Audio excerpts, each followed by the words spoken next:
Tintim.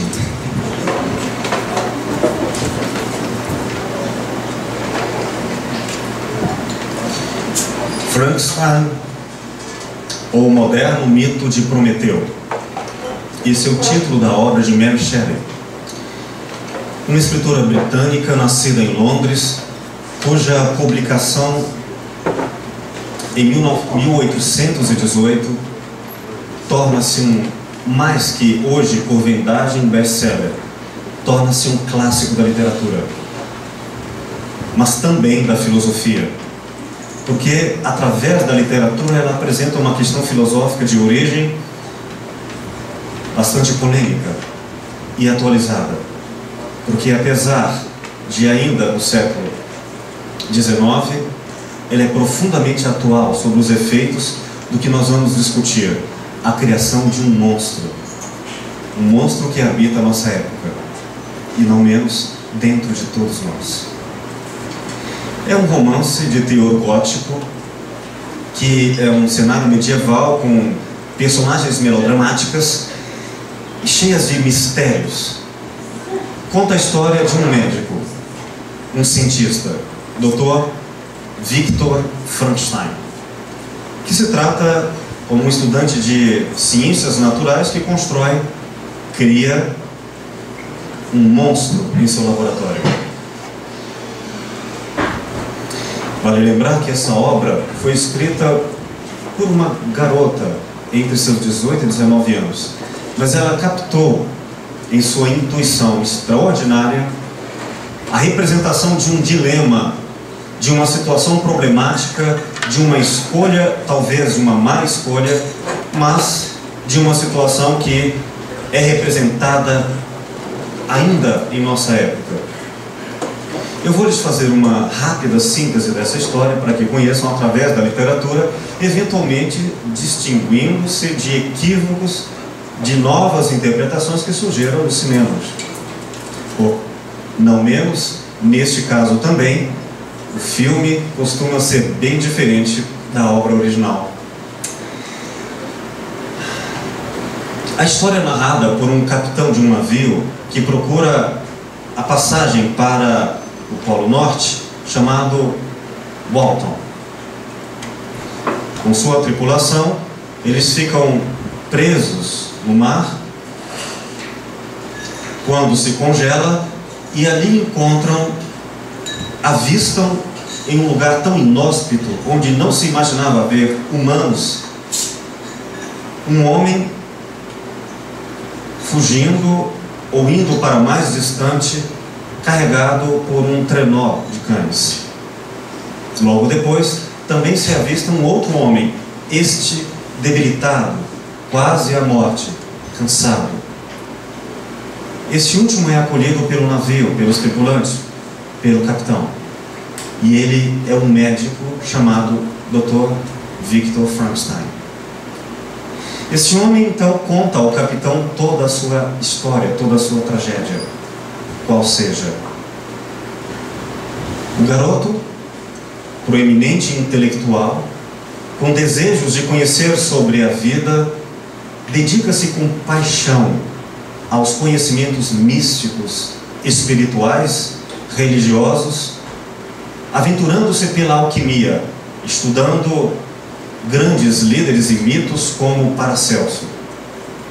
Mas depois, em avanço, talvez em retardo, seus novos mestres na academia lhe dizem para abandonar esse misticismo, abandonar a religião e seguirem o caminho das ciências naturais, da ciência exata e materialista. Então, abandonando a religião e a espiritualidade, ele dedica-se à ciência, mas não sem conflito interno. Conflito este que faz ele mais tarde tentar conversar entre a interpretação mística da vida e a interpretação materialista, cientificista da medicina e das ciências naturais. Foi aí que nasce o monstro que ele consegue, através do seu conhecimento, construir em laboratório. Atenção, o chamado monstro, Frankenstein, não tem nome. A autora usa outros sinônimos, outros nomes, como o desgraçado, o monstro, mas não o chama, e até o fim da obra ele não tem nome próprio. Isso é revelador e veremos por quê. Afinal de contas, também vale a pergunta a cada um de nós: até que ponto, porque o seu título, chamado nome, lhe revela ser quem você acha que é? Até que ponto o seu nome foi construído por você mesmo, para dizer que é um nome muito próprio, ou foi um nome que apenas o classifica como um entre vários, como se isto quisesse dizer tanto faz? Para que o nome seja próprio, ele tem que merecer uma história de difícil conquistas, cujas lutas não serão tão fáceis como nós veremos com este monstro, criatura de Frankenstein. Bom, reunindo cadáveres, pedaços no cemitério de seres mortos, ele consegue atingir a fonte da vida. Nasce o monstro. Mas depois, o doutor enoja-se da sua criatura, tem um pânico diante do seu poder, do poder que a ciência lhe confere, e eis que, assustado, ele abandona a criatura e foge para outra cidade. Diante da criatura foge o Criador. E lá fica, até que recebe uma carta de seu pai pedindo para que ele volte, porque a fadada notícia: seu irmão fora assassinado. E sabia, diziam, que a pessoa incriminada fora a sua empregada, chamada Justine. Mas o Dr. Frankenstein sabia que aquela garota era inocente, pois ele a conhecia desde menino. E ele sabia o segredo que não podia confessar, tinha que guardá-lo para consigo, de que o assassino era sua criatura, o seu monstro. Voltando, o monstro apresenta a ele um desafio. Ele diz, ele exige que ele, Dr. Frankenstein, crie um outro monstro, para ele não viver só, para ele ter um par de sua espécie, uma esposa, uma amada. Podem imaginar isso? Fazendo uma breve reflexão, vocês já poderiam elaborar existencialmente para si, como indivíduos, como a nossa época e as nossas ciências, também no universal, poderíamos pensar se nós, em nossa cultura e em nossa história, não criamos monstros? Essa pergunta deste monstro gigantesco e horrendo, que tem uma caracterização psicológica bastante complexa, porque ele alterna comportamentos da mais pura bondade com um desejo de aceitação pela sociedade. Mas sabem muito bem, uma sociedade que não suporta a imagem fora do comum, fora do vendável e do desejável, como expectativa e redução ao olhar comum. Portanto, esse monstro, ele é proscrito, ele é atacado quando ele aparece. Mas olha que, ao contrário do que mostram muitos filmes, eis a grande novidade: este homem, o monstro, nasce com inclinações profundamente bondosas. Ele não é um monstro no sentido moral da palavra. Ele apenas tem uma apresentação horrenda aos olhos dos pré-julgamentos de uma época. No entanto, quando ele é atacado, antes de se pronunciar, antes de defender suas ideias, diríamos, seu espírito, pelo corpo, ele é tomado pelo que parece, mas não é, um monstro. Naturalmente ele se defende, e com uma força incomum, teve consequências. As pessoas se ferem quando ele se defende, e acaba desenvolvendo um comportamento cruel e vingativo para se defender. Eis que aí está presente a tese de uns patriarcas da nossa cultura e do nosso pensamento moderno. O grande filósofo Jean-Jacques Rousseau, com a sua tese do homem bom. Não bom no sentido cristão, originalmente dócil, originalmente generoso, mas bom no sentido de, pela natureza, ele não é um ser com pensamentos perversos. Se você não fizer mal, ele não fará mal. Ele tem apenas um instinto de defesa que, uma vez atacado, repercute. E Rousseau elabora essa tese para dizer que nossa sociedade, originalmente, pela essência e pela natureza, é de pessoas boas. Tese repercutida anteriormente do nosso cristianismo, de formação ocidental. Mas é a sociedade que o corrompe, a sociedade que o maltrata. E o que é então o mal para Rousseau? O perverso, o assassínio, o cruel. Foi a bondade que não conseguiu sobreviver, que precisou ceder lugar ao mal como uma atitude de defesa. Eis que o monstro de Frankenstein é aceito em suas convocações mais cruéis, não por natureza, mas pela sociedade que o tornou mal. Não foi nem o Dr. Frankenstein que o tornara mal, o tornou apenas uma criatura nascida, que se perguntava algo que o doutor não sabia a resposta, e assustado fugira. Doutor, eu tenho uma alma, o Senhor criou a minha alma. A pergunta é assustadora para aquele que sabia dar vida ao corpo, mas não sabia dar vida a uma ideia, a um espírito. Bom, subverte-se então os sentimentos iniciais de bondade para a reação chamada de violência. A criatura, no entanto, nasce surpreendentemente eloquente e articulada. Foge para a floresta, porque não deseja ferir as pessoas, mas também não deseja ser ferida, porque é atacada. E lá ela consegue se esconder em uma cabana, que é habitada por pessoas pobres, antigos nobres, e fica hospedado numa espécie de casa em anexo, onde são guardadas as madeiras, as lenhas para o fogo. E lá, por uma fresta, ele convive com a família. E sabe que sentimentos ele tem? Fosse monstro, no sentido moral, ele as destruiria. Mas não. Com eles, ele aprende a ler e a escrever.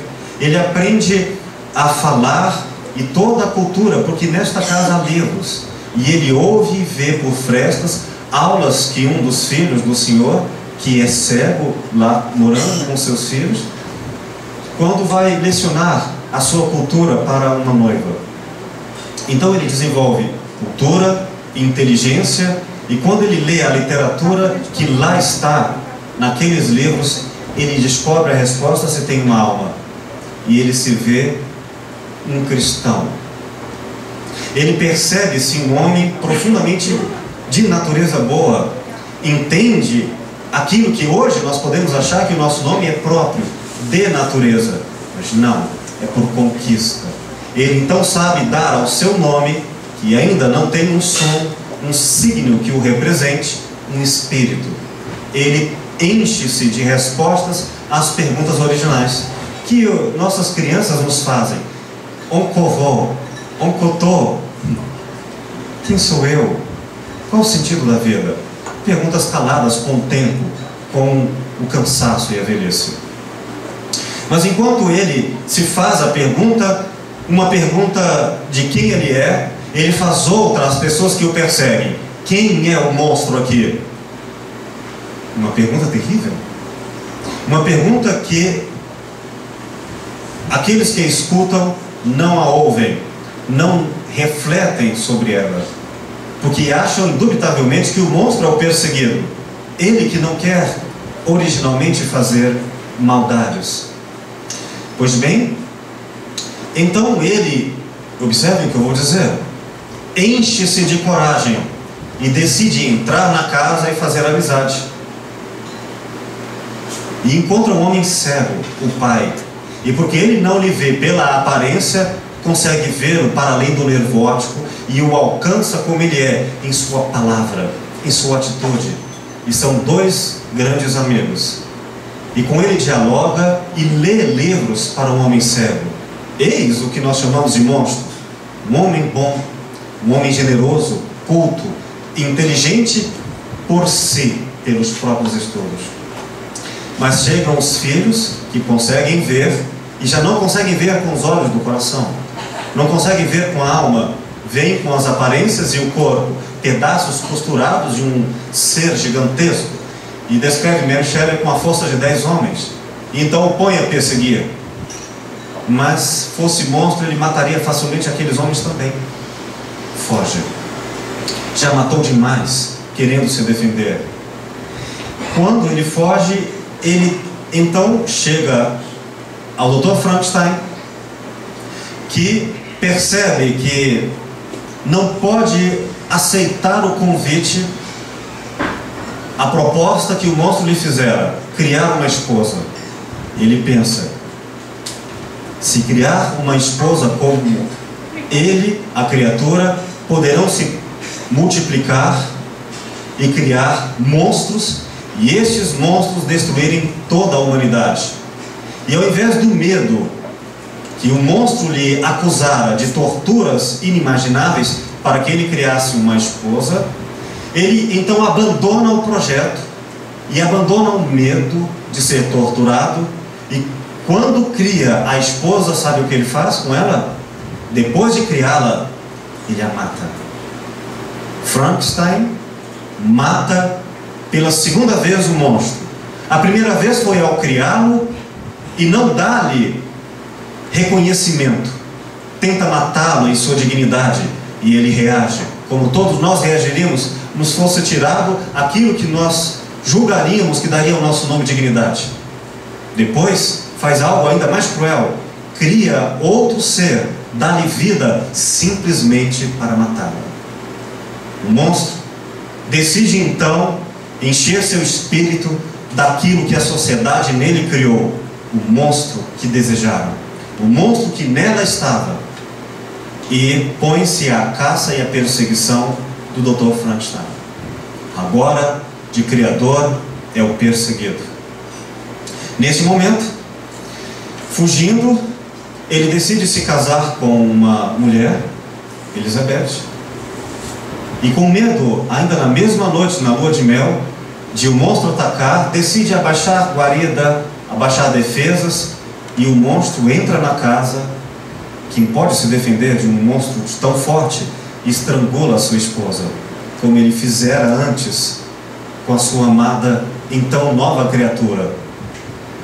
O Dr. Frankenstein então está decidido: não criarei uma outra criatura, e ainda vencerei todo o medo desta criatura, o monstro, e irei persegui-lo até a morte.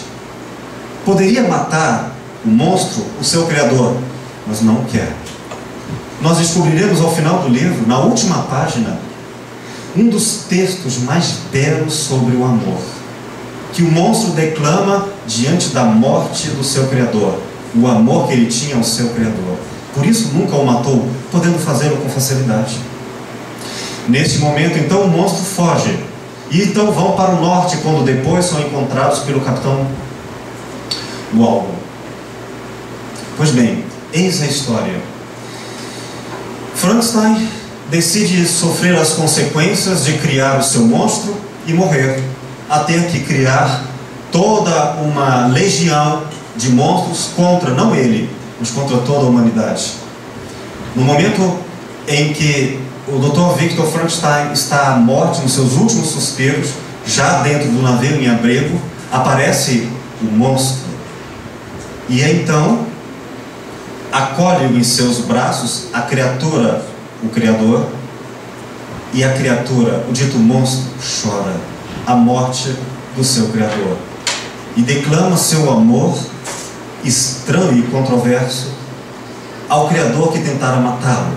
Ele que só queria amar e ser amado, mas se tornou um monstro pela falta daquilo que nos torna todos monstros, o amor.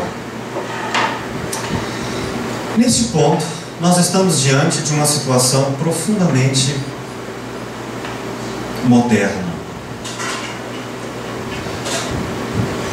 A querida amiga, professora Gabriela, vai falar um pouco sobre os aspectos literários dessa obra, mas, sobretudo, algo interessante, que é uma garota que está em uma época em que tempestades de verão não lhe permite sair de um hotel, que ficam abrigados às montanhas de Genebra.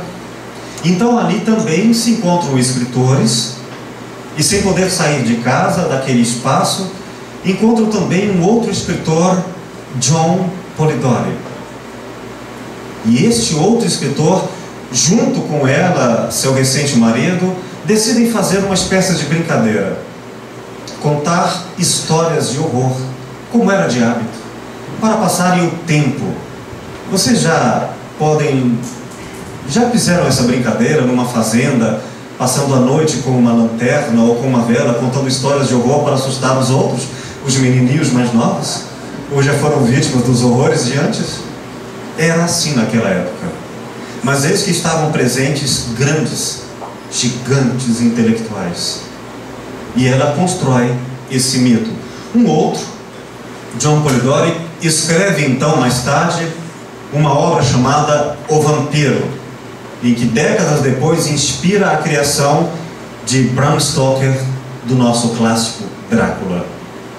Observem que tudo isso nasceu da mesma época e tem características comuns. Eu quero falar também em implicações de uma obra que equivale a esses monstros criados na modernidade. Nós temos de um lado o Dr. Frankenstein, o monstro. Nós temos o Drácula, que tem as mesmas características, um morto, um cadáver vivo. E temos uma figura um pouco mais recente, um pouco mais hoje popular, os nossos zumbis, cujo vírus estariam a proliferar na humanidade. Mas quero falar também de uma outra obra, publicada em 1886, do grande, do gênio Robert Stevenson, O Médico e o Monstro, que trata do mesmo dilema. Um doutor, inspirado de bondade, querendo vencer a maldade no ser humano. Observem a dualidade presente nessas obras. Como também acontece no monstro, do vampiro. Você pode se defender de um bandido, e se não, ele lhe mata o corpo, não a alma. Mas você não tem como se defender de um vampiro, porque ele lhe rouba para a eternidade a alma. Bom, em O Médico e o Monstro, a personagem conta a história, um trama com várias narrativas e perspectivas, uma narrativa policial, conta a história de um Dr. Jekyll, honesto e virtuoso, que deseja criar em laboratório uma poção miraculosa que conseguiria separar dele todo o lado mau, todo o lado perverso. Eis que ele consegue e toma essa fórmula. Então nasce, separado dele, o Mr. Hyde, assassino, cruel, profunda e essencialmente mau. Mas para manter este outro separado dele, ele precisa atualizar aquela fórmula e tomá-la sempre. Sabem como acontece?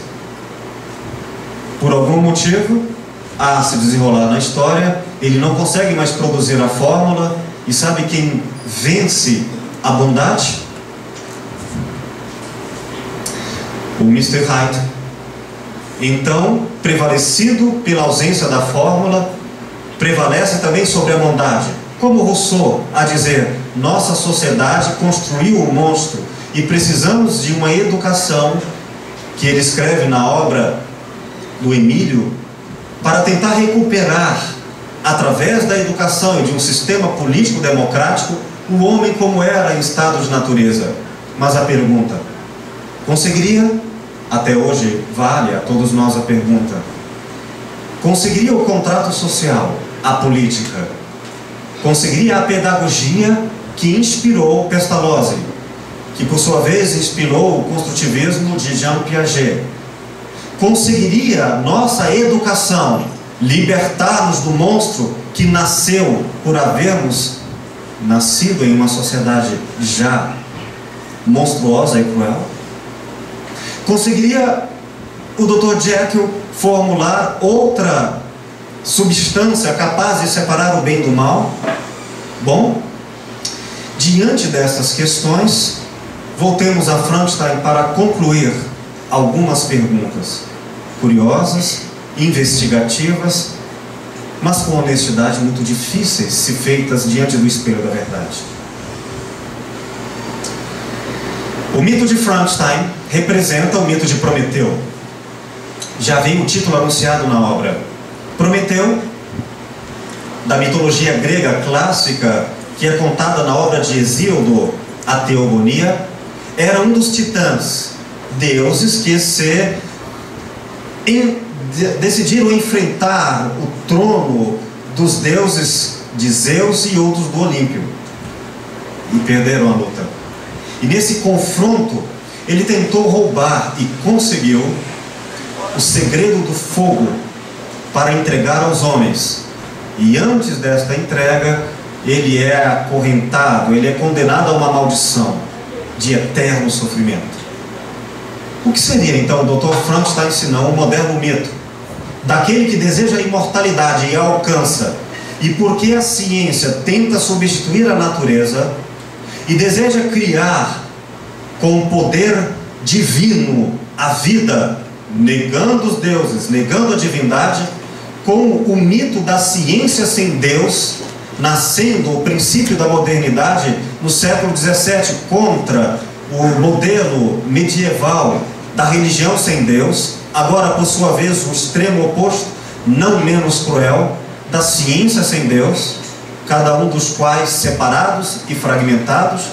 Não estaríamos nós, pergunta feita de fundo e defunto, separando a ciência da religião, criando monstros, separando a espiritualidade, a ética da ciência e do nosso conhecimento, criando monstros?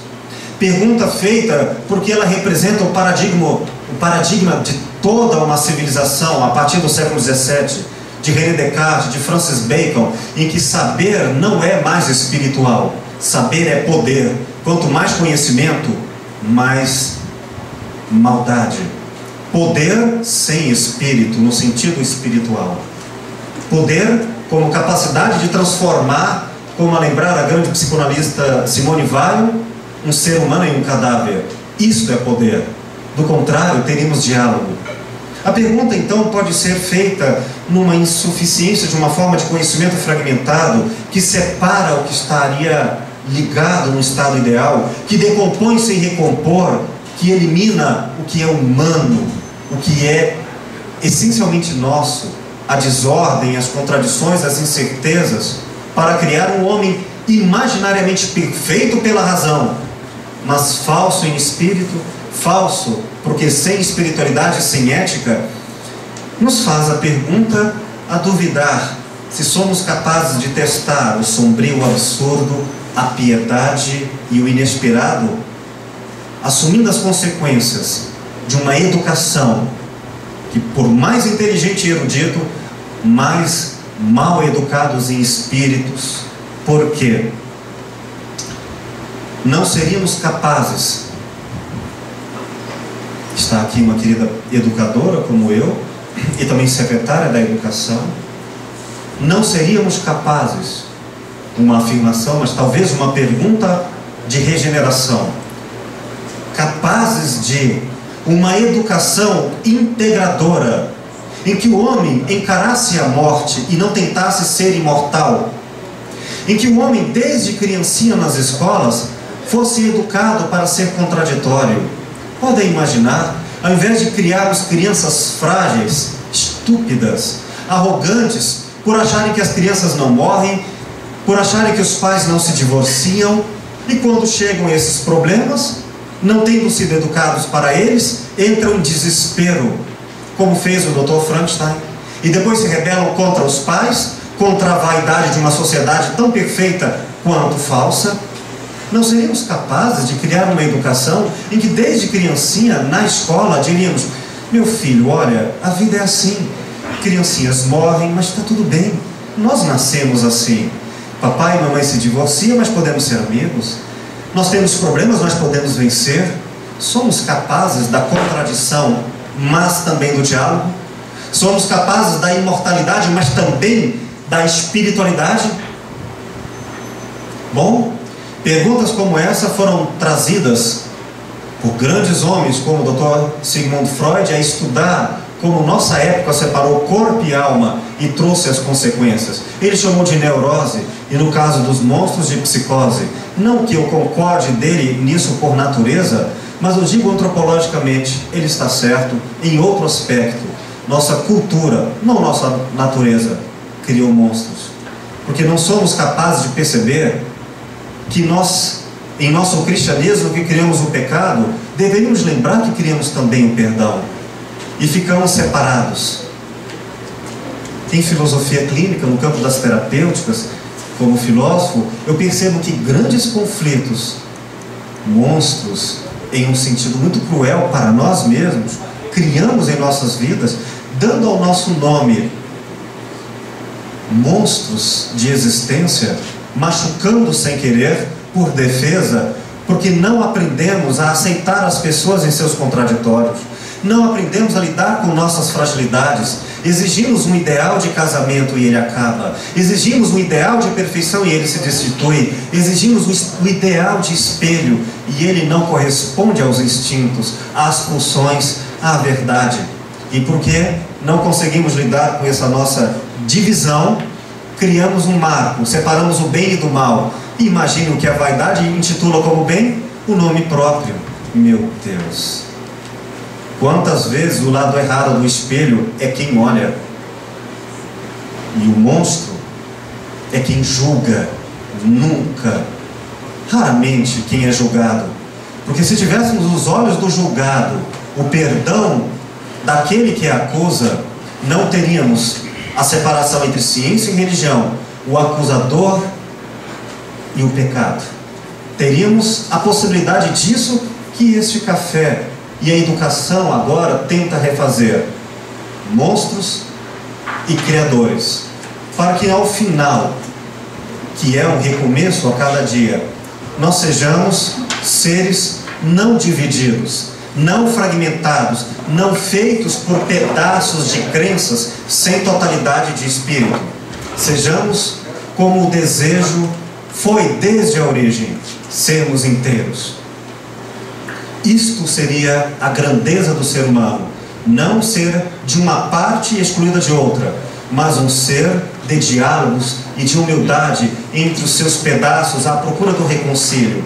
Eu comigo mesmo, recuperando as minhas faltas, eu com o outro, eternamente posta uma dívida mútua no contrato social de Rousseau, a dizer: nasci num mundo cruel.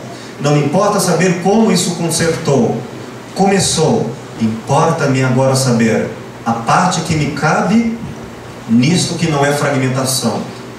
Como eu posso recuperar a natureza essencial da bondade, perdida em civilização? Como eu posso recuperar na terapia, no relacionamento, não aquele que há de separar uns dos outros, mas perguntar: nossas diferenças têm conselho, ainda que pelo perdão? Se assim for, por Deus, eu desejo, luto pessoalmente e conto com vocês para que assim seja. Muito obrigado.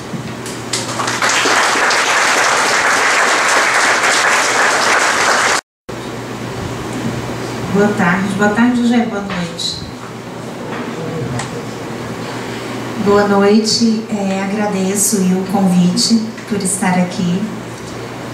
Agradeço a vocês a presença e ao pessoal que veio de Caldas Novas, Márcia, Núbia, Osvaldo e esposa. Falar em Frankenstein é abrir vários leques de possibilidade temática. E um tema que não vence no tempo, ou seja, é uma obra atemporal. Escrita em 1817, publicada em janeiro de 1818, reeditada em 1823, até chegar à sua terceira edição em 1831, que é essa que, em geral, nós encontramos traduzida aqui no Brasil, nos mostra que é uma obra escrita em um ano, para o outro não caducou, depois de 5 anos foi reeditada, depois de 8 anos revista e reimpressa, com alguns detalhes de prefácio. Então, no decorrer de todo esse tempo, ao longo de 20 anos praticamente, ela já era atemporal. E nos chega hoje bem contemporânea, né? Um tema ainda contemporâneo. As narrativas elas vão se encaixando, né? Quem tiver interesse, não leu a obra, tiver interesse, ela é uma obra que começa com cartas. O capitão escreve cartas à irmã e a princípio a gente tem a impressão de que o grande personagem é o Robert e na verdade é o Victor Frankenstein. A surpresa vai se desenrolando já de início. Eu quero começar, antes de falar dos possíveis temas, lendo para vocês a epígrafe do livro. Por acaso pedi a ti, ó Criador, que do barro me moldasses homem? Por acaso solicitei-te que da escuridão me resgatasses? Bom, esses versos, né, não são bíblicos, não são de Gênesis, são versos de Paraíso Perdido, que é a grande obra de intertexto presente entre outras tantas intertextualidades na obra. Então, Paraíso Perdido, de John Milton, ele está não só na epígrafe, como é uma obra que Frankenstein lê, né, durante o percurso da narrativa. E Paraíso Perdido acaba refletindo a temática mais comum e mais abordada de criador versus criatura, porque Paraíso Perdido narra exatamente a questão do conflito do homem, o homem que se perde no paraíso e tende a abandonar o paraíso e viver todos os males da sociedade. Essa releitura, né, é que traz para a gente um desses grandes temas, que é de criador e criatura. Uma outra questão é que é uma obra do romantismo. Como o professor Will tinha dito, os jovens poetas se reúnem, né, ilhados por afastamento. Uma tempestade daquelas vulcânicas privou, naquele período, o hemisfério deles da luz solar. E eles se encontraram no Lago Leman. Lord Byron, que é um dos ícones do romantismo, com Polidori, e a jovem Mary Shelley, que na época era noiva de Shelley ainda. E é uma jovem filha de pais anarquistas, cientistas políticos. Então ela é uma jovem de senso crítico muito desenvolvido. Ela escreveu a obra aos 19 anos. Então nós não podemos nos limitar apenas a essa leitura de polêmica criador versus criatura. É interessante se nós pegarmos desde o início a justificativa que há na narrativa. Banir a doença do coração humano, tornando o homem invulnerável a todas as mortes, salva provocada pela violência. Então era esse o objetivo. Assim, esse que banisse, né, que fizesse isso, seria o criador de uma nova espécie, seres felizes, puros, que lhe deveriam a própria existência. Então não é só a cura de todos os males, é querer o poder também. Então o motivo inicial seria criar o super-homem. Então não é a criação do homem, é uma recriação, é a criação do super-homem. E numa época em que a ciência e a tecnologia estavam em voga por causa da Revolução Industrial. E isso é contemporâneo nosso, né? A sede do homem em vencer a morte sempre existiu. Mas a gente vê isso atualmente estampado nas revistas, nas bancas, né? No Super Interessante, há pouco tempo saiu que o homem ia chegar aos 100 anos. Então essa longevidade está sendo muito discutida, essa preocupação do homem com a saúde, com a alimentação, com práticas físicas, as pessoas cada vez mais evitando o envelhecimento, buscando uma fonte inesgotável, né, da vida eterna, que era o que os alquimistas faziam, e foi esse o processo porque Victor Frankenstein criou o monstro. E o mais interessante que vem a partir disso é essa visão da sociedade, né, de que a beleza está na aparência física e o que é belo esteticamente falando é definido pelo coletivo. Achei interessante quando o professor Will falou que o espelho é quem olha, porque Bakhtin tem uma passagem interessante em que ele diz que quando você olha ao espelho, você não se vê, você vê o reflexo do outro. Parece um pouco sartreano, né? Mas é Bakhtin mesmo. Você vê o reflexo do outro, porque se você se enxerga gordo ou magro, alto ou baixo, é porque existe um padrão social que vai indicar qual é a altura, qual é ser gordo, ser magro, ser alto, ser baixo, qual que é o padrão físico de cada um. E o preconceito, a ingratidão, a injustiça também estão presentes na obra. A criatura ela é sempre julgada por sua aparência. Quando o professor Will falou que ele observava aquela família pela fresta, uma das passagens interessantes é que o pai era cego. Ele conseguiu se aproximar do pai, ele conseguiu travar contato com o pai, porque o pai não via a aparência física, o pai enxergava quem ele era na sua essência. E Foucault, em Microfísica do Poder, tem uma passagem interessante que diz o seguinte: o controle da sociedade sobre os indivíduos não se opera simplesmente pela consciência ou pela ideologia, mas começa no corpo, com o corpo. Foi no biológico, no somático, no corporal que, antes de tudo, investiu a sociedade capitalista. O corpo é uma realidade biopolítica. A medicina é uma estratégia biopolítica. E é isso que o médico faz durante a obra, né?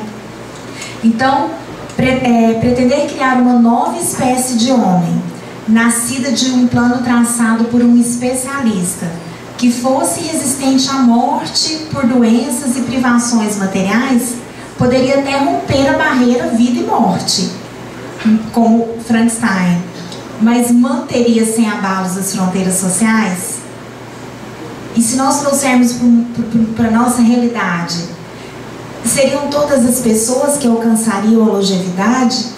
Viver até os 100 anos já é possível? É todo mundo que tem acesso às vitaminas, o que a medicina oferece contra o envelhecimento? E a questão do sistema previdenciário, como viveríamos financeiramente até os 100 anos? E um outro aspecto interessante é que o monstro, ele tem consciência, sensibilidade, mas migra para o mal e para a vingança quando ele é privado do afeto, exatamente por ter uma aparência pouco atrativa.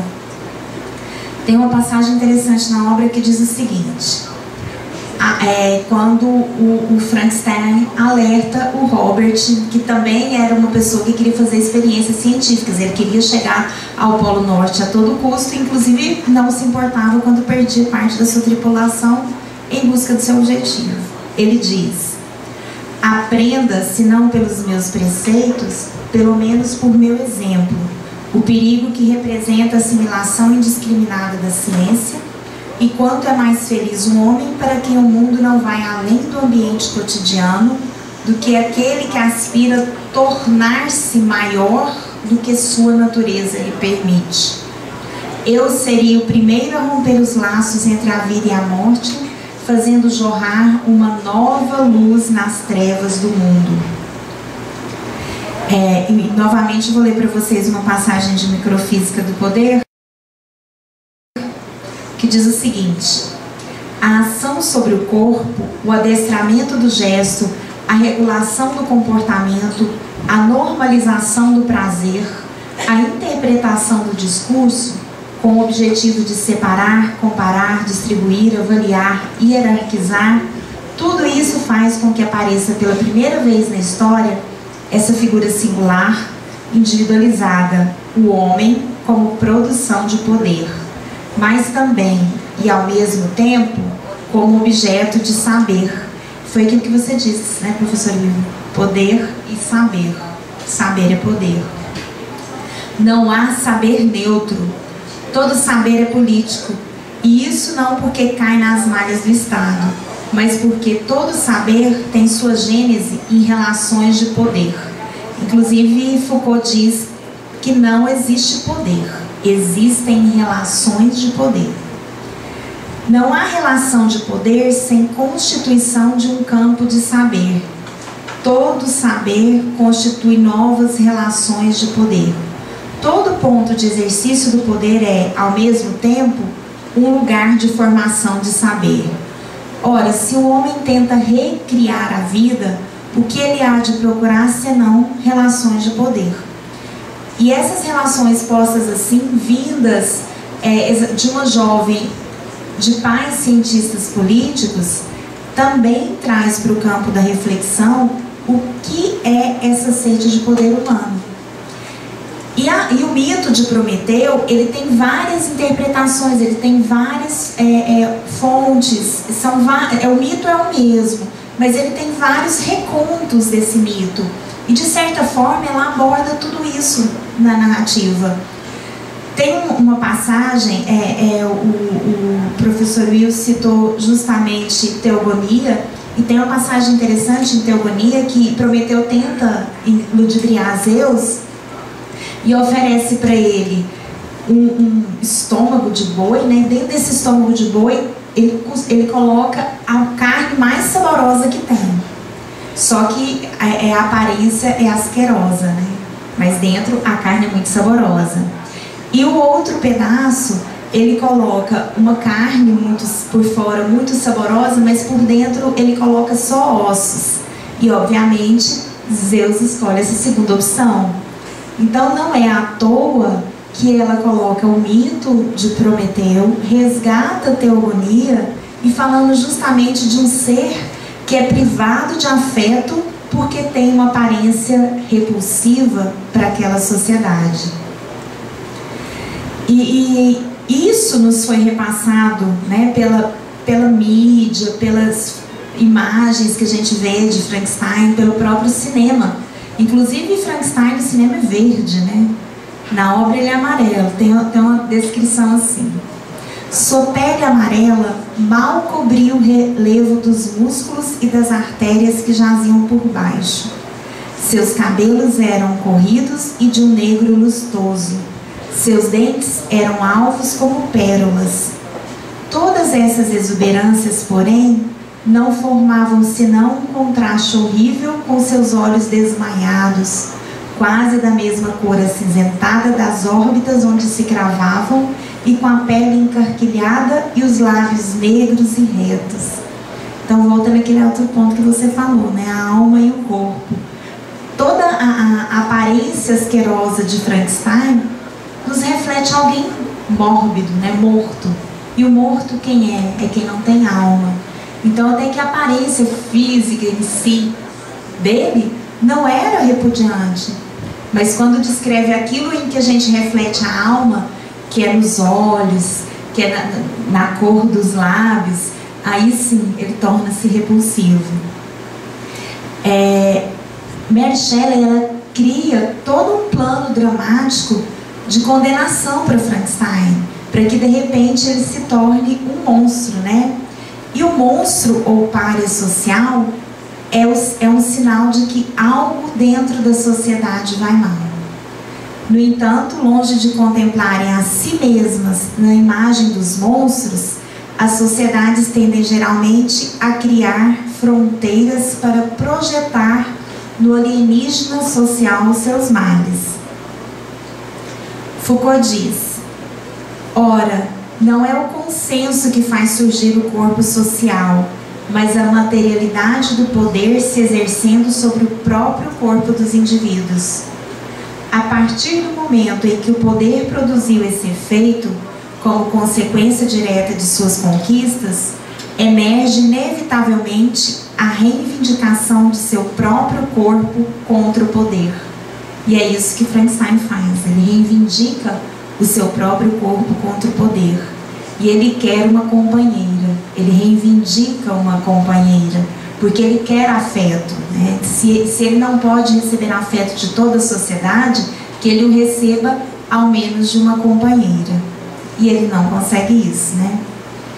A tragédia de Frankenstein, contada por Mary Shelley, não deixa de manifestar certos incômodos com a forma que as elites governantes tratavam a questão social na época. A arrogância social, a afetação nas afeições e a falta de solidariedade constroem seus próprios monstros sociais, que são jogados para o nada social ou para o mal. Nesse sentido, não é uma condenação moralista religiosa contra o saber médico-científico que Mary Shelley nos apresenta, mas uma provocação romântico-humanista que pretende lembrar que o homem, em sua ânsia de tentar aperfeiçoar a si mesmo e a seu mundo, não pode perder a sensibilidade, o que significa equilibrar de modo inclusivo as relações entre meios e fins.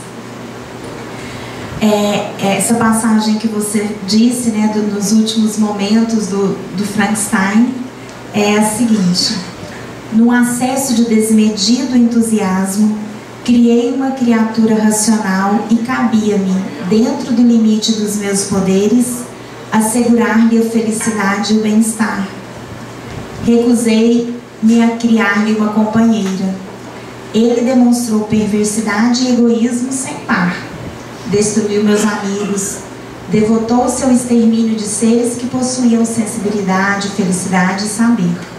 E não sei até onde a sua sanha vingativa poderá levá-lo. Por isso, devia morrer. Cabia a mim a tarefa de pôr-lhe fim à existência, mas fracassei. Perturba-me o fato de que a sobrevivência do monstro signifique a continuidade do mal. Adeus, Walton. Busque a felicidade num viver tranquilo e evite ser dominado pela ambição, mesmo que seja aparentemente construtiva. Mas por que falo isso? Na verdade, se eu me arruinei nessas esperanças, pode ser que outro seja bem-sucedido. Então, durante a narrativa, a gente vê que a busca não é só de criar um outro ser, não é de criar o super-homem, como havia anunciado no início da obra, mas também de ter um amigo, de ter um companheiro. O Robert, em suas cartas para a irmã, ele sempre se queixa disso, dessa ausência desse amigo, dessa ausência desse companheiro. A vida ou a morte de um homem seria um preço ínfimo a pagar pelo conhecimento que eu buscava e pela vitória sobre as forças da natureza hostis à espécie humana que esse conhecimento legaria à posteridade. No Gênesis, Deus cria o homem à sua imagem e semelhança. E aqui tem uma passagem que diz o seguinte: tenho, no entanto, um desejo que jamais consegui satisfazer, e sinto agora a ausência do objeto desse desejo como um mal enorme. Não tenho amigos. Margaret, quando estiver radiante com o entusiasmo do sucesso, não haverá uma única pessoa com que eu possa compartilhar essa alegria. Se o desapontamento me assaltar, ninguém virá oferecer-me consolo nas horas de depressão. Gostaria de ter a companhia de um homem que me compreendesse, cujo olhar respondesse ao meu. Você pode dizer que sou um romântico, querida irmã, mas sinto intensamente a falta de um amigo. Não há ao meu redor alguém que seja um tempo gentil e corajoso, dotado de uma mente culta e ainda assim audaciosa, cujos gostos sejam iguais aos meus e que possa aprovar ou criticar meus planos. Então esse gosto iguais aos meus também é a minha imagem e semelhança, né? Também é essa busca. E nós somos criaturas brutas, né? Semi-acabadas, aperfeiçoando constantemente a nossa própria natureza. Então, há um destaque na obra para as questões da amizade, para a mazela que é a solidão humana, das questões da imagem, do belo, do próprio mito de Prometeu, né, do Criador e a criatura em conflito. E o interessante, já que é um intertexto com o Paraíso Perdido, é que naquele finalzinho, né, que ele diz o seguinte: outrora alimentei esperanças de encontrar seres que, perdoando minha forma exterior, me amariam pelas qualidades morais que eu pudesse contrapor a ela. Mas agora o crime me degradou à condição do animal mais vil. O anjo decaído torna-se demônio. Entretanto, mesmo aquele inimigo de Deus e do homem tinha amigos e seguidores. Eu sou sozinho. Então, até o demônio tinha amigos e ele não tinha ninguém. E Paraíso Perdido termina justamente com a queda e ruína daquele que desafia as leis da natureza. O arcanjo, que tal viu, toma apressado pela mão nossos pais que se demoram. Quando Adão e Eva são conduzidos para fora do paraíso, né? Do oriente até a porta assim os leva, e chegando à planície que se alonga fora do Éden, deixou-os e sumiu-se. Olhando para trás, então, observam do Éden a porção oriental em flamas, toda debaixo da ígnea espada, e há portas horríveis, vasos espectros ferozmente armados. De pena, algumas lágrimas verteram, mas resignados logo as enxugaram. Diante deles estava inteiro o mundo, para seu gosto habitação tomarem, e tinham por seu guia a providência. Dando-se as mãos, os pais da humana prole, vagarosos lá vão com passos errantes, afastando-se do Éden solitários. Então, até mesmo Adão e Eva, um completando o outro, eram solitários, estavam sós naquele momento. E o mito de Prometeu vem de novo aí, porque tem um momento em que chega Pandora e Pandora abre os males do mundo, né? A caixa de males do mundo.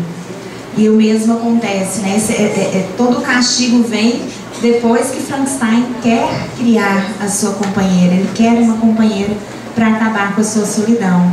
Então, muito mais do que criador e criatura, esse moderno Prometeu é um abrir dos olhos da humanidade, né?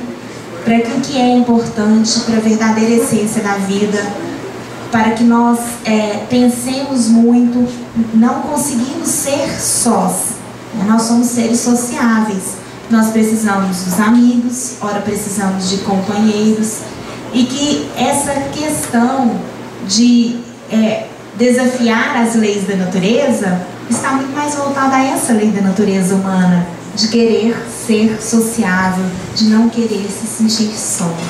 E é sobre isso que eu vim falar aqui hoje.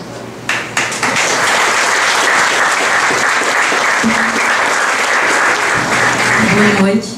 Boa noite, querida. Meu nome é Nadir. Você estava falando, a pergunta é para o Will. Sim. Você estava falando sobre autoproteção e eu tenho uma filha, né, 16 anos, e de tanto protegê-la, eu acredito que eu criei um Frankenstein.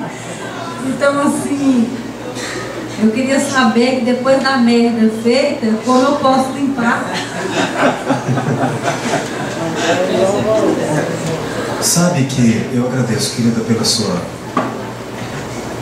honestidade. E esse é o primeiro caminho. Sobretudo, o mais importante dentro desses diversos mitos que recompõem uma espécie de lugar comum do mundo moderno, em que os erros não são individuais, mas pertencem a uma cultura que, quando nascemos, herdamos um modo de ser, que é o de separar, sem conversar, sem o diálogo. E esta separação feita de extremos, como houvesse o certo, completamente certo, e o outro lado errado, como se em cada um de nós e em cada lição de erro não houvesse por isso mesmo uma aprendizagem e do erro uma forma de acertar. Não se pode ser bom se antes, pela humildade, não houvéssemos aprendido. O Dr. Frankenstein, contado na história, é um homem que se exclui da sociedade e, ausente, casto do outro, não soube, em sua solidão, criar amor. Ele criou Frankenstein. Quando que ele aprende essa lição de amor? Quando ele tenta reunir-se com o monstro, sua criatura, antes que pela primeira vez fugiu do erro imaginariamente cometido, e depois recupera a presença do monstro numa espécie de perdão, reconcílio diante da criatura e o Criador. Todos nós somos certos e errados. O que há para ser aprendido não é a minha palavra sobre a surdez do outro, nem é o grito do outro diante da minha ameaça. É o diálogo. Todos devemos que ouvir uns aos outros, que isso basta. Não é uma doutrina de verdade, é uma escuta entre amigos. Não há um erro original, há falta do diálogo, eu acho. O interessante é que a dor de Frankenstein está justamente porque no princípio ele foi, de certo modo, muito protegido, porque o Criador não compartilhou a criatura, ele colocou a criatura na redoma e depois a abandonou. O conflito da história começa justamente naquele momento em que o Criador abandona a criatura e a criatura tem de descobrir o mundo sozinha e sem encontrar um par. Muito bem. Outras questões, por gentileza? Obrigado. Márcia, e durante todas as colocações, viveu a angústia. Por quê? Qual o verdadeiro motivo que fez a autora, ou o Dr. Vitor, não criar a noiva? Então, eu coloco o seguinte: vocês criariam a noiva? Will, você criaria a noiva para Frankenstein? Gabriela, por favor, cria a noiva para Frankenstein. Para casa do diálogo. Dessa angústia, porque ele temia que ia criar monstrinhos, mas ele não poderia fazer uma adaptação com a experiência do primeiro Frankenstein. Eu queria que vocês criassem a noiva do Frankenstein para a gente ir para casa tranquilo, porque a gente vai embora angustiado. Por que ele não criou? Sinto que isso gerou toda uma situação de desconforto e de angústia para o Frankenstein. Eu acho que é a gênese do machismo, né? Porque exatamente no Paraíso Perdido foi com a criação de Eva que foram expulsos do paraíso. Depois, em um dos mitos de Prometeu, foi justamente o fato da curiosidade da alma feminina e Pandora abriu a caixa dos males. E na obra, exatamente o Dr. Frankenstein repensa: se eu criar esta noiva, eu estarei criando uma raça de monstros, uma nova raça de monstros. E exatamente do medo, do desconhecido, do que poderia acontecer com aquela raça de super-homens, né? A partir do momento que eles constituíssem uma família, é que ele resolveu não criar essa noiva. Isso no aspecto literário, viu? Também acho. No aspecto literário, a desculpa é esta. Mas originalmente, a criatura se recusa ao diálogo. Perdão, o Criador se recusa ao diálogo com a criatura. Então, na relação feita com a medicina e com o saber sobre e não para com o homem, mas o homem como objeto do médico, tido como paciente, não como autor. Quem é o outro? Objeto do médico. Não importa se é o doutor, se é a criatura dita monstro, ou se é um paciente que entra em um consultório médico. Honestamente, perguntemos a nós outros quem não se sentiu tratado como objeto por um médico. Agora não se trata de uma pessoa, especificamente esta e ou aquela, até porque toda essa configuração nasce de uma época que dá-se início no século XVII, que é um modelo de realidade em que a natureza é objeto do homem. Aliás, vale dizer que quando a frase saber é poder é escrita pela primeira vez na história da humanidade por Francis Bacon, no ano de 1600, ele compara a natureza, objeto do saber científico, com a mulher, que da mesma maneira como se deveria ter poder e controle sobre todo objeto da pesquisa, se deveria ter como a mulher na cama. A mulher é objeto, mas não apenas no objeto no sentido medieval, que também era insuficiente. Agora ela passa a ser objeto com um anteposto da criação do médico. Ou seja, há duas formas de enriquecimento ou engrandecimento da alma, por assim dizer. Uma é pelo mérito próprio, que não se deve a outrem, senão ao esforço próprio diante da relação. Eu serei grande tornando o outro grande.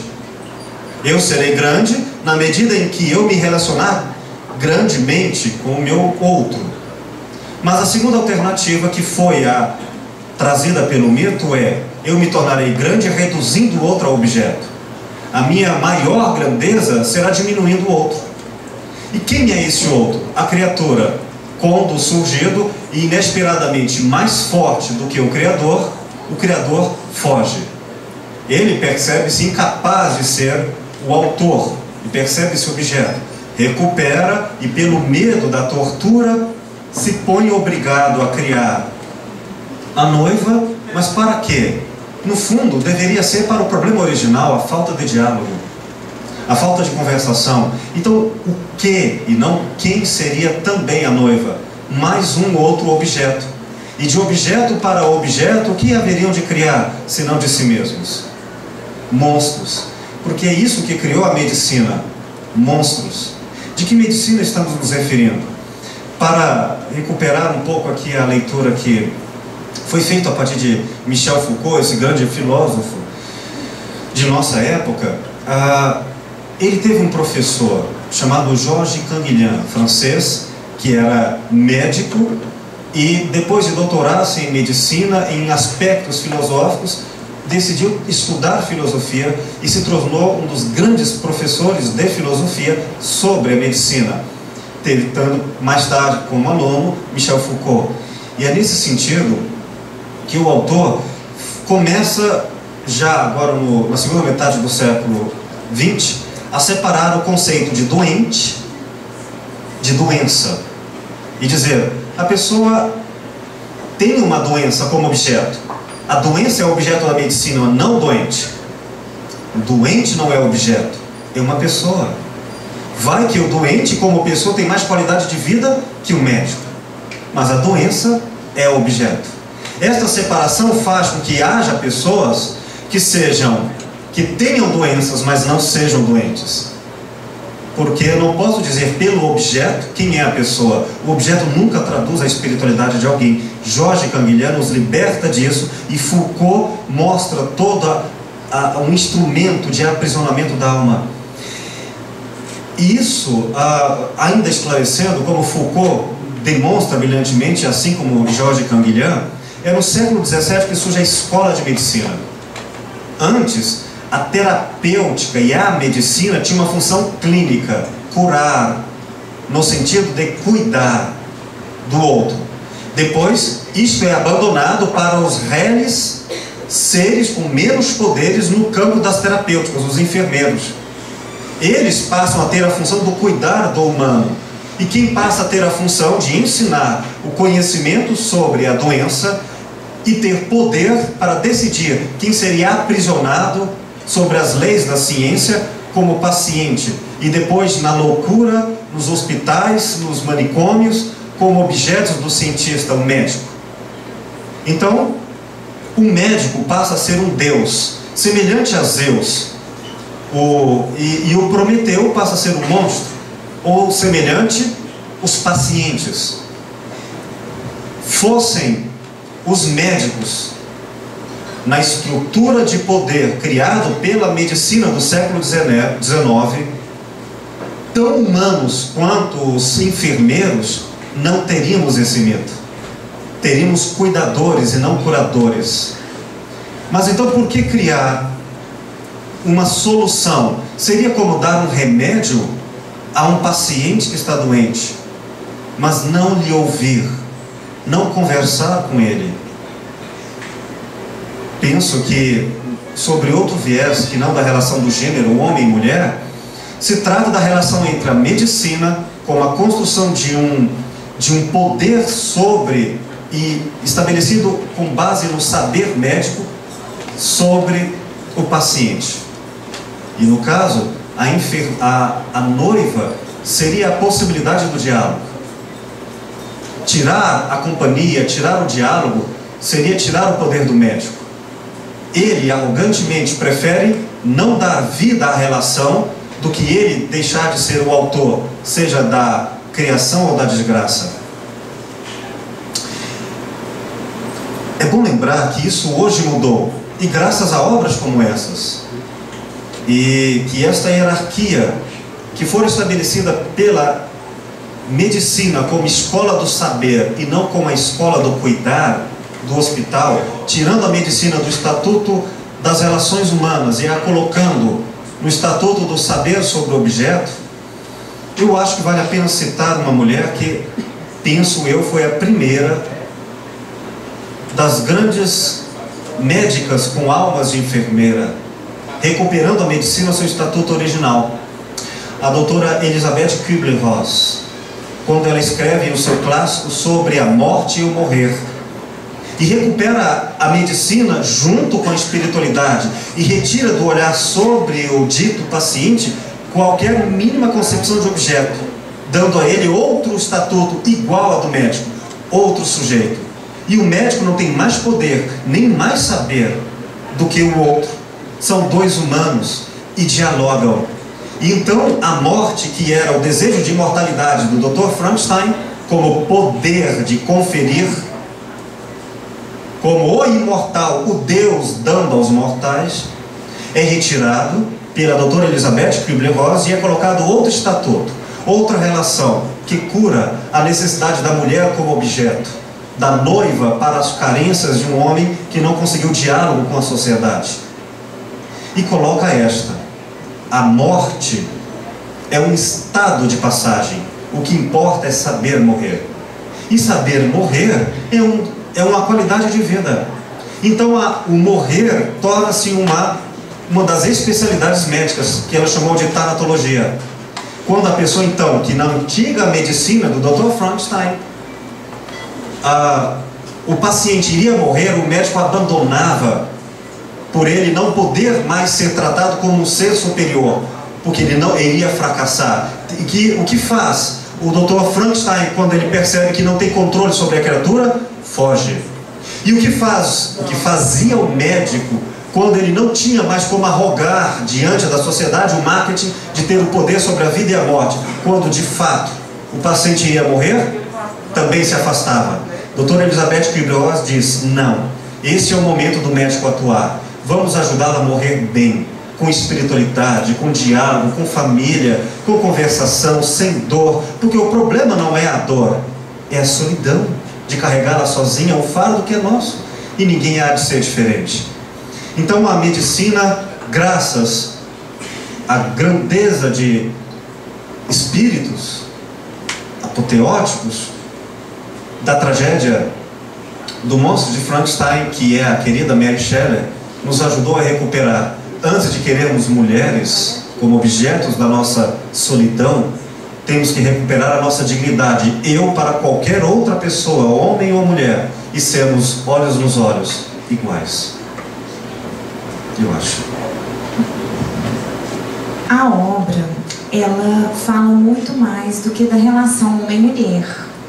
Há uma relação amorosa, que é a relação do amigo, né? A relação de amizade é que é poderosa aqui.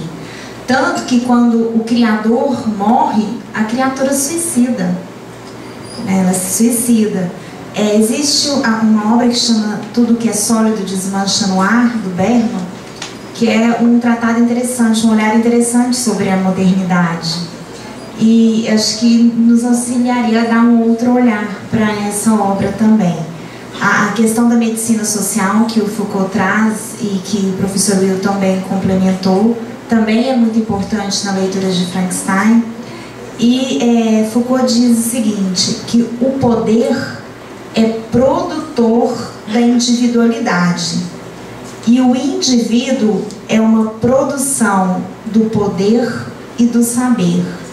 Então, ao mesmo tempo que na obra a gente vê essa individualidade manifestada como uma relação de poder do criador, a gente vê a luta do indivíduo para existir sem ter poder e sem ter saber. Enquanto ele não aprende a se articular, ele não aprende a falar a língua, né, daquela sociedade, enquanto ele não lê, enquanto ele não se estrutura culturalmente, ele não questiona essa relação, né? Essa relação poder e saber. Então ele tem o saber, ele tem o conhecimento e ele também quer o poder.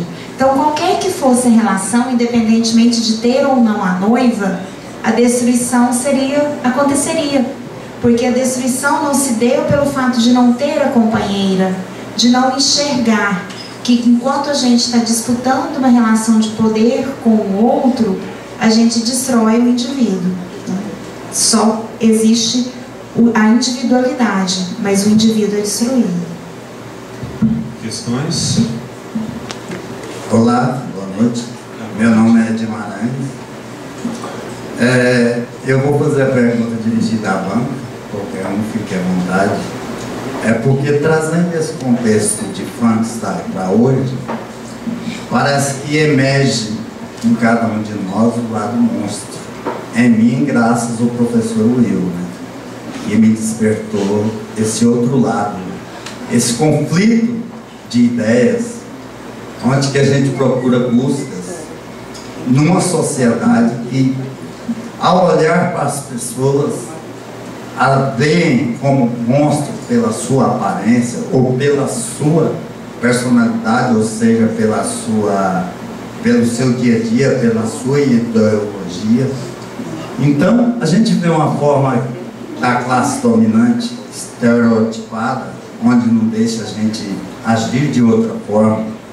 A gente busca refúgio, então, na espiritualidade, onde, com seus dogmas, falam que essa vida você nasceu para sofrer, que é a próxima que realmente é a boa.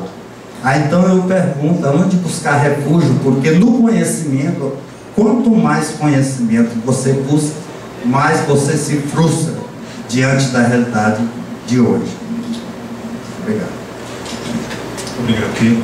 Vamos ouvir mais umas 2 ou 3 observações e depois a gente comenta todas, por gentileza. Boa noite a todos e à minha mesa, professor, professora. Meu nome é Rodrigo. A discussão que vocês provocaram, assim, ela aponta para muitos sentidos, né? Abordou muita coisa que a gente fica até assim, parece que pensa até por hiperlink, né? Tem que fazer um recorte para... Então eu pensei um recorte para uma questão que já que esses dias eu tenho elaborado e trabalhado, que é bem atual, então eu vou pegar por ela. Tem um pensador que ficou muito em voga, até porque o estilo dele escrever é muito envolvente hoje, ele traz de novo uma discussão, aquele Peter Sloterdijk, né? Eu fiquei curioso, fui ler o livro dele, Regras para o Parque Humano, que algumas coisas que o professor colocou me veio à tona. Eu deixo o livro para as terceiras considerações a respeito, que ele coloca o seguinte: o projeto humanista não foi radical o suficiente e falhou em civilizar o mundo e tirar da Bárbara. Quando ele tentava mais civilizar, a Bárbara eclodia. Ele faz a comparação com a questão da repressão da pessoa e que de repente escapam os monstros dela, como falou, de uma maneira bem instrutiva, né? E ele pega isso até do Nietzsche e tal, que eles tentam figurar a pulsão de morte, Então tem um tanto de instituição para deixar a gente mais dócil e tal, mas aí eclode a barra. Aí ele propõe umas questões muito radicais e ele fala, ó, não dá mais para pensar a transformação social sem desnaturalizar o ser humano, sem ir além da natureza. Aí ele fala que agora a questão de unir o lado social, aí muita gente deu até uma briga, nem posicionamento no tapa com ele, com os outros lá, que acusarem de nazista e tal, e tem hora que lembra um pouco, porque ele fala, vai ter que então trabalhar em engenharia do ser humano, que chama antropotécnico. E né, que vai ter que então agora tirar essas repressões para o ser humano se superar e não ficar mais preso à natureza, se elaborar ele melhor, aperfeiçoar. É o jeito para civilizar o mundo. E hoje a gente vê que isso é concreto, possível, assim. Saiu da ficção a engenharia genética, a ciência, ao mesmo tempo que muita coisa pode curar doenças, sei lá, ondas, ciências degenerativas e tudo mais, permite qualquer porta de entrada do perigo. Já está acontecendo as pessoas selecionar os filhos, querendo que eles tenham a felicidade que às vezes elas não têm, com o padrão de beleza, querendo que eles tenham um gênio para ser atleta, para ser modelo, para ser matemático. E essas coisas são complexas, é imprevisível, a gente não sabe então o que a gente está, qualquer sociedade que pode sair daí. Né? Então, vocês pensam nisso bom, positivo, vou deixar. Muito grato, amigo. Posso falar? Sim, por gentileza. Eu tenho que confessar, meu nome é Nádia e eu sou médica. Sou médica e já que em alguns momentos, né, até Zeus fui equiparado, né? Quero dizer que eu tenho muitos fogos para serem roubados. E um deles que me roubou ultimamente foi uma visita que eu fiz ao Centro de Internação Provisória, onde eu vi várias crianças, né, de 12 a 18 anos, que são adolescentes em conflito com a lei, assim, isolados como monstros, né? E eu fiquei pensando como eu poderia interferir ali naquela questão. E acho que essa pergunta foi feita aqui de várias vezes. Ela disse que a filha dela se tornou um monstro, né? De que forma que essas pessoas que chegaram ao mundo, não com aparência indesejada, mas com a existência indesejada às vezes, é o filho não planejado, né? É uma boca a mais para comer, para estudar, para vestir. E aí eu fiquei pensando qual resposta eu daria. Eu acho que daqui já saíram muitas. Não acho que mudando a genética a gente vai conseguir muita coisa, né? Eu acho que, e também nem só a religião, né? Mas eu acho que o diálogo, né? O amor, seja na forma da noiva ou de outras formas de amor, né? E talvez uma saída à arte, né? Porque se você propicia a arte, a cultura, por mais que o conhecimento traga dor, você pode reelaborar sua história, encontrar um sentido novo, né? E aí esse monstro ficar mais dócil, sei lá, deixar de ser monstro, né? É mais ou menos isso. Querida, obrigado. Vou tentar conversar com estas ricas contribuições com um esforço de retribuir, que eu me sinto agradecido por vocês.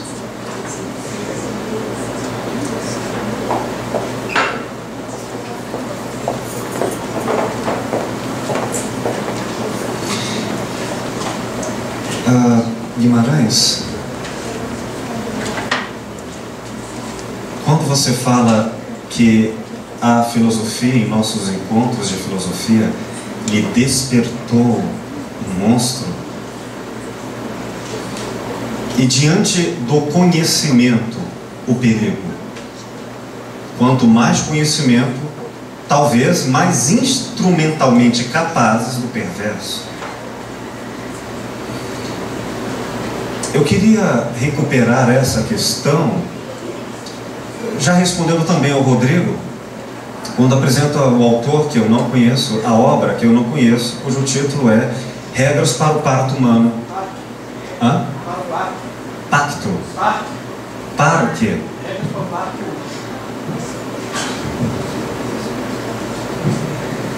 Mal entendendo, elaborei outra solução. Pois, pensando no parto,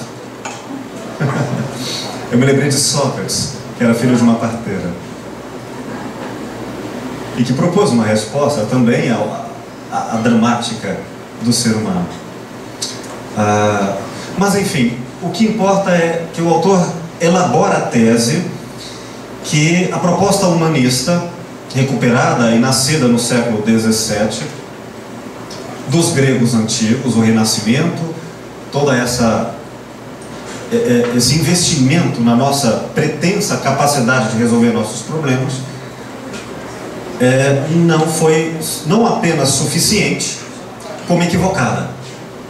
Então ele oferece uma interpretação. Não precisamos ser mais humanistas. Precisamos desnaturalizar o homem, redefinir o homem em outros postulados. Há um tempo, alguns anos atrás, eu escrevi um artigo chamado A Morte do Humanismo, Graças a Deus. Porque nossa pretensão de humanismo, sim, se tornou alguma coisa que não gostamos como consequências. E para falar sobre então o que é essa tal desnaturalização do homem e renascimento do homem em outro estatuto, neste caso diferente desse homem que, grande intelectual, é altamente desumano, tomo por exemplo uma pergunta que faço a mim mesmo e também à minha classe de professores: como é possível um professor ser mal educado? Nada mais comum. Parece que quanto maior a erudição, especialmente nas dissertações de mestrado e doutorado, maior a arrogância. Então, querida Nádia, não se trata apenas da medicina, mas de toda uma proposta em que o saber não é a sabedoria, mas a arrogância sobre o objeto que por acaso é alma, e não senão o autor.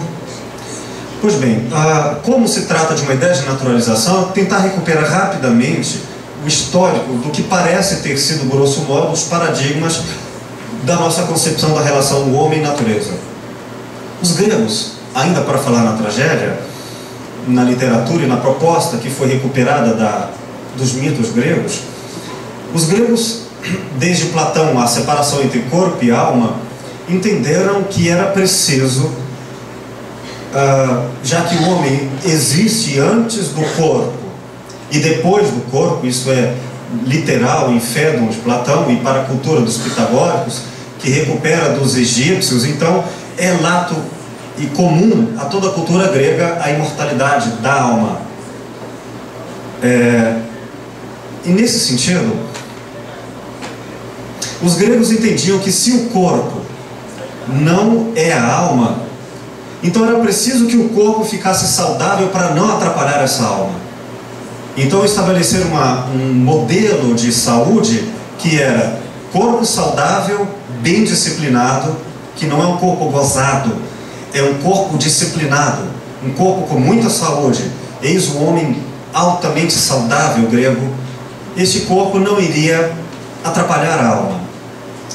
Com a vinda do catolicismo, não do Cristo, mas do catolicismo, da Igreja Universal, a institucionalização contra a espiritualização individual, a Igreja, que quer dizer Katholos, Igreja Universal, a partir do terceiro século depois de Cristo, com a queda de Constantinopla, e o imperador Constantino institucionaliza o cristianismo, ou seja, acaba com o diálogo da diversidade e impõe uma lei: ser cristão, ser católico.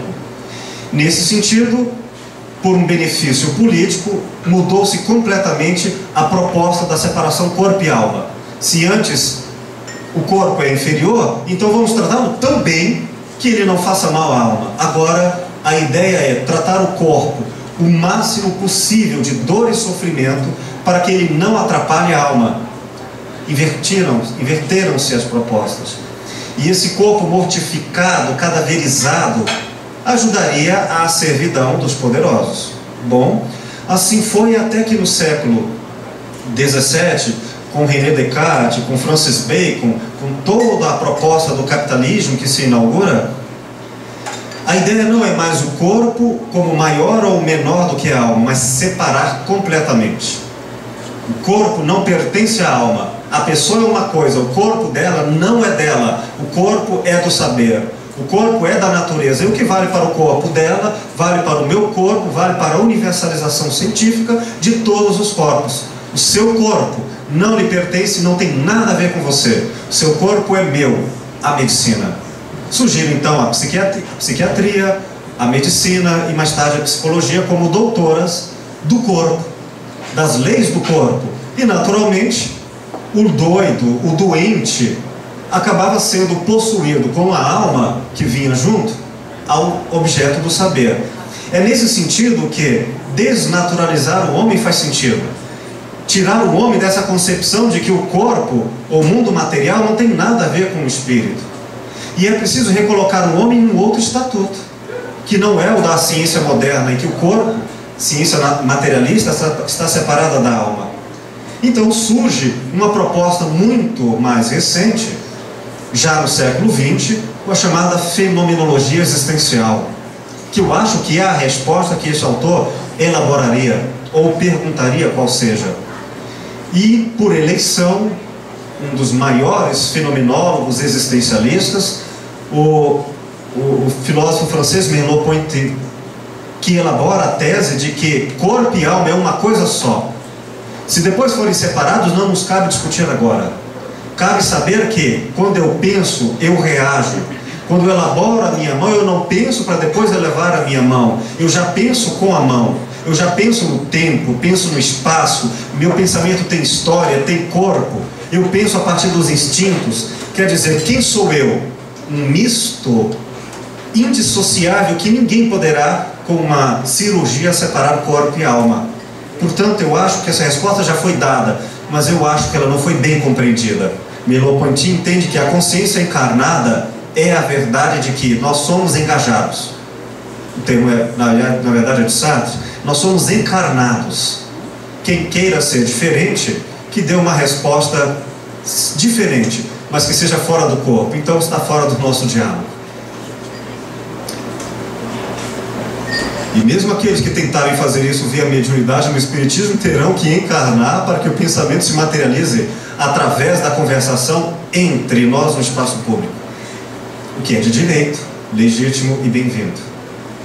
E Nádia, então quando você mesma oferece a arte como resposta de amor, eu quero voltar à ideia da Mary Shelley para dizer o seguinte: a tragédia grega era a arte que encarnava para os heróis que iriam para a guerra, já que os gregos morriam entre a faixa de 30 a 35 anos, eles precisavam não deixar a resposta teórica separada da vivência prática. Então, que eles faziam algo que o conhecimento não dava. E Nietzsche soube disso quando escreveu a obra sobre a música grega. Para cantar a música grega, no teatro grego, era preciso você encarnar a personagem que vai morrer. E essa era a tragédia, não reclamação, mas é o seguinte: eu sei que eu vou morrer. Conhecimento da morte, conhecimento vital e não separado sobre o ser humano, Guimarães. Não é um conhecimento separado da carne, separado dos nossos dilemas, mas ao contrário, o conhecimento da contradição, o conhecimento da nossa pequenez, o conhecimento da nossa fragmentação, mas que quando vem a arte une tudo. E a resposta da tragédia é esta: a inevitabilidade do destino. Você vai morrer. Isso não é uma teoria. Então, o que a arte nos promove? Já que eu vou morrer, que seja a vida meu impulso, como se não houvesse amanhã, que na verdade não há. A arte grega é a vida de quem sabe que vai morrer e não mais a desperdiça com o conhecimento inútil. Saber é viver a morte instantaneamente, por toda a vida, até que ela decida por mim.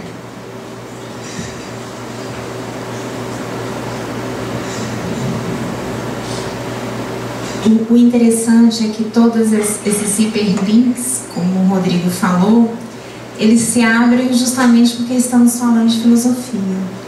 Só que estamos nos esquecendo de que, enquanto falarmos de filosofia, não podemos falar em verdade, né? E eu me lembrei, quando o professor Will falou nos Loucos, da abertura do capítulo A Casa dos Loucos, da Microfísica do Poder, em que Foucault diz o seguinte, e eu acho que isso responde a todas as perguntas. A verdade, como relâmpago, não nos espera onde temos a paciência de emboscá-la e a habilidade de surpreendê-la, mas que tem instantes propícios, lugares privilegiados, não só para sair da sombra, como para realmente se produzir.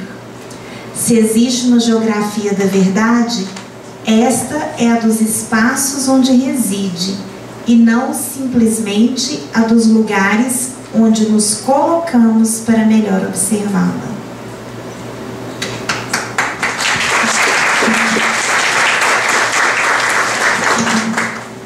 Questões?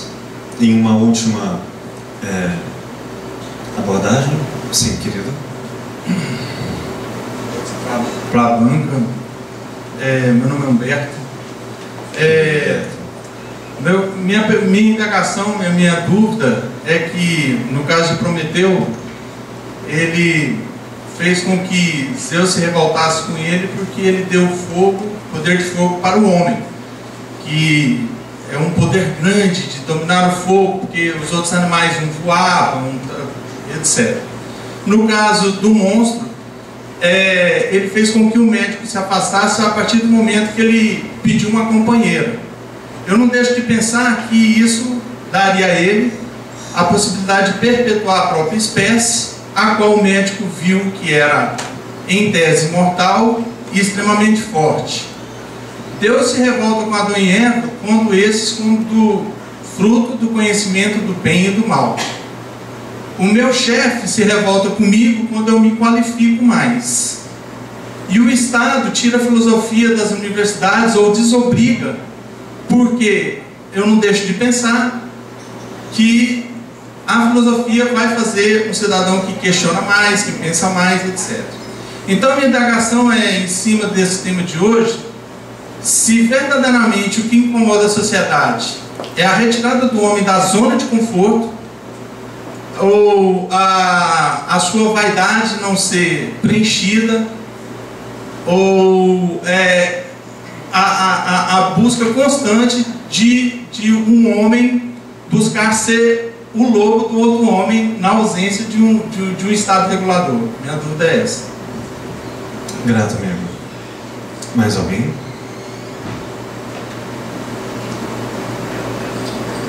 Um de cada vez, senão atrapalha. Muito bem. Grato.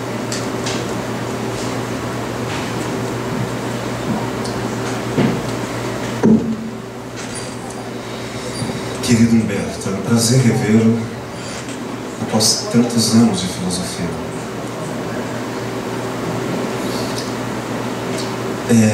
Para lembrar, o Dr. Frankenstein se afasta da chamada criatura ou desgraçado antes da presença da criação da noiva.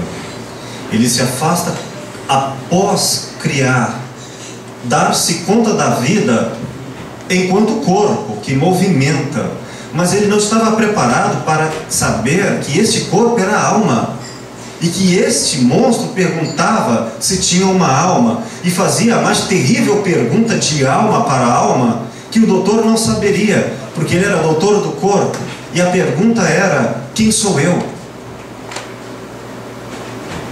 Ele não sabia. Então ele fugiu do diálogo pela ignorância de ter muito poder e não ser nada. E quem foi que o disse? A sua incompetência. Ele era o Dr. Frankenstein e percebeu que não dava conta do que importava saber: a vida. A parte disso, o que importa? Se eu sou capaz de criar corpos, cadáveres com força, mas não sou capaz de criar a vida no sentido da alma, e quem o é capaz? Experimente fazer essa pergunta às pessoas que conviveram na sua história, como eu faço a mim. Há quantas pessoas, em outras linguagens do entendimento e da aproximação, eu poderia dizer assim, historicamente: ei, você o garçom, você a esposa, o amado, o filho, o mais próximo dos mais próximos, eu soube lhe dar vida? Ou eu lhe tratei como objeto, querendo coisas específicas, arrogando-me o autor do outro, definindo quem é você por você? Eu trouxe vida ou eu criei monstros nas nossas relações? Eu acho que essa é a questão. Mas Freud diz assim: podemos nos defender de um ataque, porém somos indefesos ao elogio. Para suportar a monstruosidade mútua, nós precisamos nos elogiar. E os espelhos foram substituindo, daí a ideia de persona, de máscara, a verdadeira face. Então, quando há um tempo em que toda a sociedade é feita de máscaras, quando chega alguém que demonstra a viva alma de amor, mas não suporta e não apresenta a máscara da vaidade, porque chega a uma aparência horrenda, ou seja, dita, aquela que não come McDonald's, aquela que não frequenta os espaços públicos da adoração, mas tem direito à existência, é tratada como um monstro. Quer saber o maior monstro nesse aspecto de toda a história do Ocidente e do Ocidente? Jesus, o untado, o Cristo, que em sua beleza assustou aqueles que não suportaram não ouvir a verdade. E qual era essa verdade, senão o amor? A verdade que eles teriam que encarar quem eram se não amassem. E a presença do amor fê-los olharem para si mesmos e uns aos outros, e viram que construíram relações de poder, mas eram incapazes de dar vida. Quando a vaidade substitui a vida, nós temos tantos outros monstros a denunciar nosso lugar. Posso citar a Medusa, de tão bela que causou inveja a Afrodite e foi condenada a todos aqueles que a admirassem em pedra. Quantos de nós não somos medusas quando tratamos os outros à procura de modelos para o nosso desejo de consumo, e quando não modelos, excluídas como não tivessem alma, como se a alma fosse espelho? E quando tudo isso acontece, você disse, quando a filosofia deixou de ser o espaço da criação olhos nos olhos, o espaço do logos, da ágora, da conversação, que é o espaço em que as verdades não nascem impostas, mas são construídas entre nós, as verdades, as belezas e todas as possibilidades do humano. Ele vai dizer assim, vale, eu me lembro de nota de rodapé, no Capital, eu não me lembro agora em qual capítulo, mas me lembro textualmente disso. Ele diz: fragmentar o homem, mutilá-lo, é matá-lo, é cortá-lo em pedaços. E foi a instituição que fragmentou o homem. E qual instituição fez? O capitalismo, quando criou a indústria, a fragmentação do horário, a separação de eu trabalho, eu o trabalhador, eu o profissional, separado do eu pessoal. Aí, como eu sou reconhecido por quem tem dinheiro, tem profissão, e não por quem sou de alma, para eu ser alguém em sociedade, eu tenho que ser um profissional e ganhar muito dinheiro. Então, quanto mais dinheiro e mais saber instrumental, mais institucionalizado, menos alma. Não é à toa que o dinheiro é a linguagem desse outro mito, o demônio, que chega depois que saímos do paraíso e caímos no emprego. Tornamos-nos particípio passado de um verbo, empregados, mas não empreendedores de nós mesmos. Tornamos-nos empregados, pedaços, obedecidos, e vendemos nossa alma pelo lucro. E que lucro é este? Já que aquele que faz carros não tem direito a comprar o próprio carro. É uma condenação, como prometeu. Não conseguiu o que intentava e é condenado eternamente, não ao lucro, mas à miséria de haver tido o maior de todos os pecados, que era dos deuses, a ambição. Posto isso, acho que a filosofia perdeu o seu lugar de beleza e de honestidade quando se tornou acadêmica, quando se tornou mais um estatuto dos doutores do que a filosofia na feira, como fazia Sócrates. Entre nós, como queremos aqui no espaço público de um café filosófico, e quando a filosofia volta ao espaço público, ela se torna terapia, ela se torna conversação, ela se torna clínica, ela se torna um espaço que é legítimo de mãe para filho e de doutor para o desempregado, do desempregado para o doutor, que nós voltaremos a ser de alma para alma, como nunca deveríamos termos deixado de ser.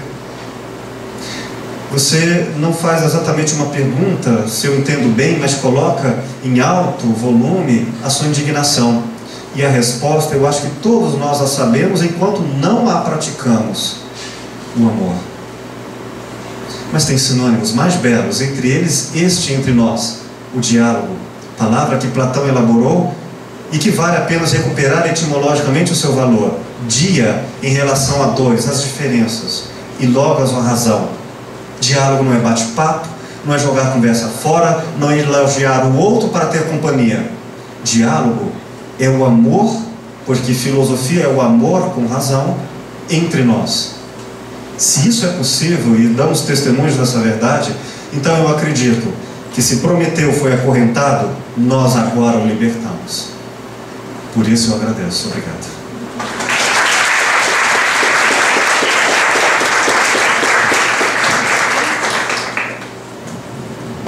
Eu agradeço esse momento.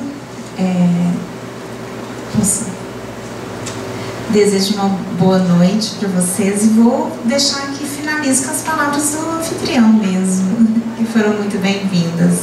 Obrigada.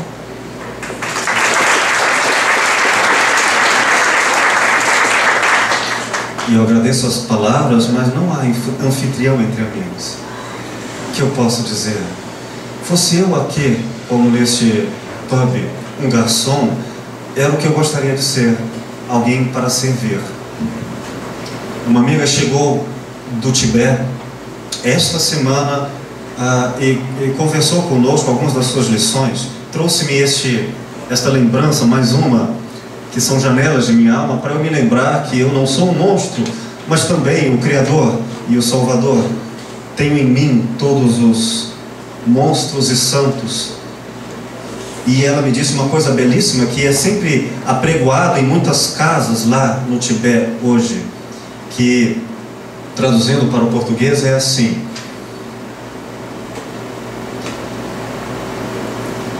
vir para aprender, ir para servir.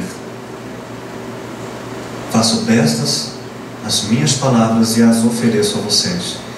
Obrigado a todos.